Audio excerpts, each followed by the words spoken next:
karena memang jamu merupakan ciri khas Indonesia. Ya, ada beberapa sih Bun yang bertanya tentang dok, boleh nggak saya habis melahirkan minum jamu? Dok, boleh nggak selama hamil saya juga mengonsumsi jamu? Nah, tentunya pertanyaan-pertanyaan itu juga ada di benak bunda, apalagi yang habis melahirkan. Was-was kan? Hai hai hai bunda cantik. Hai hai hai bunda cantik. Dengarlah info ini dari Bu Dokter, kita yang cantik. Hai hai hai bunda cantik. Hai Bunda cantik. Pantengin terus ya info-info kesehatan yang bermanfaat buat Bunda semua. Dan jangan lupa di-subscribe dong. Oke. Hai Bunda cantik. Duh, apa kabar? Pastinya Bunda dalam keadaan sehat dong. Nah, banyak bunda yang bertanya seputar perjamuan. Oh, jamu. Nah, bunda di rumah kalau dengar kalimat atau kata-kata jamu, pasti pikirannya langsung pada seorang perempuan yang memikul beban di belakang dan membawa beberapa botol-botol yang berwarna kuning, coklat, dan sebagainya, ya kan? Seperti zaman dulu, jamu gendong begitu. Ya nggak salah sih, karena memang jamu merupakan ciri khas Indonesia. Ya, ada beberapa sih Bun yang bertanya tentang, dok, boleh nggak saya habis melahirkan minum jamu? Dok, boleh nggak selama hamil saya juga mengonsumsi jamu? Nah, tentunya pertanyaan-pertanyaan itu juga ada di benak bunda, apalagi yang habis melahirkan. Was-was kan, dimana orang tuanya memaksakan untuk memakai jamu-jamu di tubuh dan juga meminum sejumlah jamu dengan berbagai macam merek. Dan khasiatnya katanya supaya organ intimnya kembali bagus, kemudian tulangnya yang tadinya habis melahirkan mengalami nyeri-nyeri menjadi berkurang dan sebagainya ya.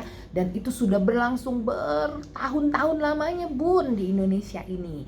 Oke, jadi sebenarnya ada 3 macam istilah yang berkaitan dengan jamu dan saat ini sedang dilakukan penelitian terus-menerus di negara kita. Ya, ada disebut dengan jamu, kemudian ada yang disebut dengan obat herbal terstandarisasi, dan ada juga yang disebut dengan fitofarmaka. Nah, fitofarmaka sendiri sebetulnya sudah dipelajari dan masuk dalam kurikulum mahasiswa kedokteran di negara kita. Nah, jadi kita bahas satu-satu ya Bun. Ada yang namanya jamu. Nah, jamu adalah bahan alami yang digunakan dan dimanfaatkan untuk diminum atau digunakan untuk khasiatnya mengobati berbagai macam penyakit.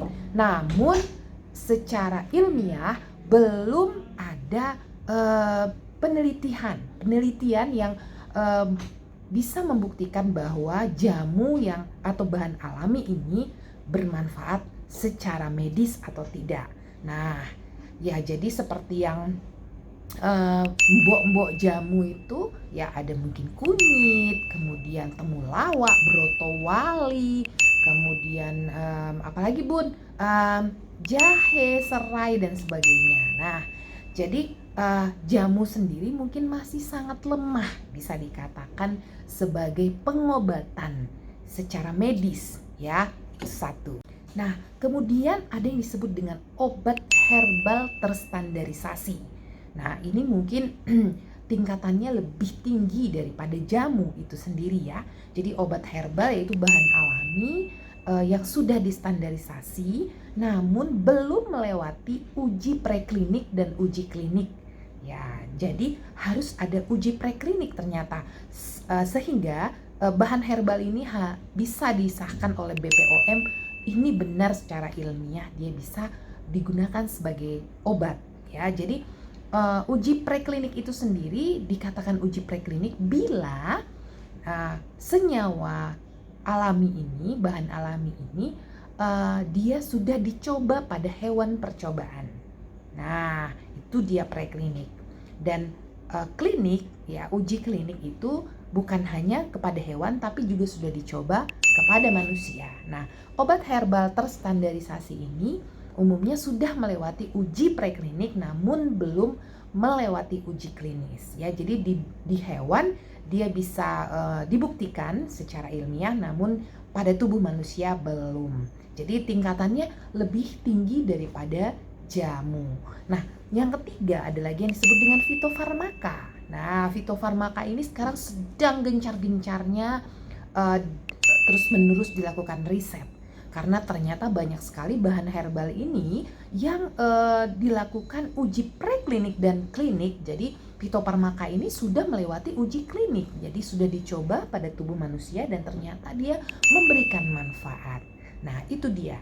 Nah, jadi yang penting apakah itu dia jamu, apakah itu obat herbal terstandarisasi, ataukah itu suatu fitofarmaka, umumnya dia tidak dapat menjadi pengobatan yang utama.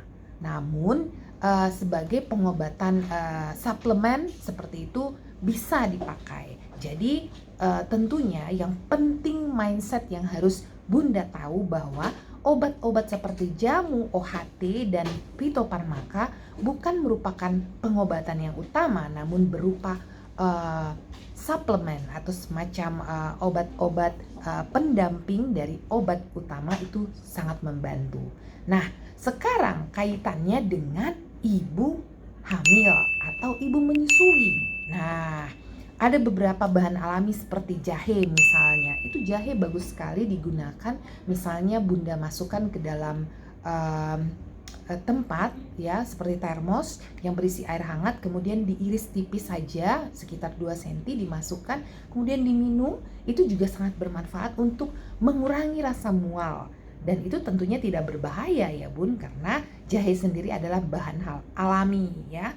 Kemudian misalnya, apakah saya boleh minum jamu pada saat saya pasca melahirkan? Ya, tentunya banyak ya Bun, bunda-bunda yang mengkonsumsi jamu itu pasca melahirkan. Nah, yang penting pada saat Bunda mengkonsumsi jamu, tentunya jamu ini yang sudah ada BPOM-nya, disarankan tidak berbarengan dengan obat yang diberikan oleh dokter. Karena kita tidak tahu bagaimana reaksi obat yang diberikan dokter dengan meminum jamu, ya. Dan sekali lagi, apabila Bunda mengkonsumsi jamu pasca melahirkan, sebaiknya jamu tersebut memang memiliki sertifikat halal dan juga ada lisensi atau izin dari BPOM, ya. Nah, itu yang paling sangat-sangat penting. Nah, jadi Bun, kalau untuk jamu itu sendiri, mudah-mudahan Bunda sudah mulai mendapatkan titik terang ya. Banyak sekali bahan alami yang bisa Bunda gunakan, namun tentunya kita harus banyak membaca dan juga melihat apakah obat ini atau jamu ini memang betul secara ilmiah dapat dibuktikan khasiatnya dan tentunya tidak berbahaya bagi Bunda yang sedang hamil ataupun Bunda yang sedang menyusui. Nah, mudah-mudahan ilmu seputar perjamu-jamuan bisa bermanfaat bagi Bunda. Satu hal yang paling penting adalah selalu melihat komposisi dari obat ataupun jamu yang Bunda minum, dan jangan lupa BPOM-nya harus ada ya. Oke Bun, mudah-mudahan bermanfaat. Karena apa? Karena Bunda yang cantik adalah Bunda yang cerdas.